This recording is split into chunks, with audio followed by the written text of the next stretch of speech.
പലതരത്തിലുള്ള maternity panties ആണ്. Maternity panties ഏതൊക്കെയാണെന്ന് നമുക്കൊന്ന് നോക്കാം. പല കമ്പനികളുടെയും നല്ല സോഫ്റ്റ് മെറ്റീരിയൽസ് ആണ് നമ്മളെല്ലാം കീപ്പ് ചെയ്തിരിക്കുന്നത്. ഇതിൻ്റെ പ്രൈസ് വരുന്നത് 325 ആണ് ഇതിൻ്റെ പ്രൈസ് വരുന്നത്. ഇത് കുറച്ചും കൂടെ ഫാബ്രിക് വന്നിട്ട് വ്യത്യാസമുണ്ട് കേട്ടോ. ഇങ്ങനത്തെ ഒരു ടൈപ്പ് ഫാബ്രിക് ആണ്. ഇവിടെയാണ് ടമ്മിയുടെ ഒരു രീതിയും കാര്യങ്ങളൊക്കെ പോകുന്നത്. ഇത് വരുമ്പോൾ കുറച്ച് പ്രൈസ് ഉണ്ട്, 500 സംതിങ് ഇതിൻ്റെ പ്രൈസ് വരുന്നുണ്ട്.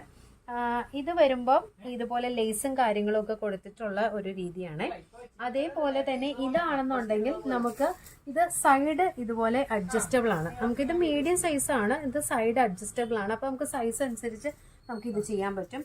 ഇതാണെങ്കിലും വേറൊരു പുതിയ ബ്രാൻഡിന്റെ ആണ്. ഇതും ഈ പറഞ്ഞ പോലെ തന്നെ ഇങ്ങനെയാണ് അതിൻ്റെ രീതികളും കാര്യങ്ങളും എല്ലാം വരുന്നത്. ഇതെല്ലാം നമുക്ക് സൈസസ് അവൈലബിൾ ആണ്. ഇതിന്റെ മാത്രമാണ് നമുക്ക് ഷോർട്ടേജ് ഉള്ളത്. ബാക്കിയെല്ലാം നമുക്ക് സൈസസ് അവൈലബിൾ ആണ് കേട്ടോ.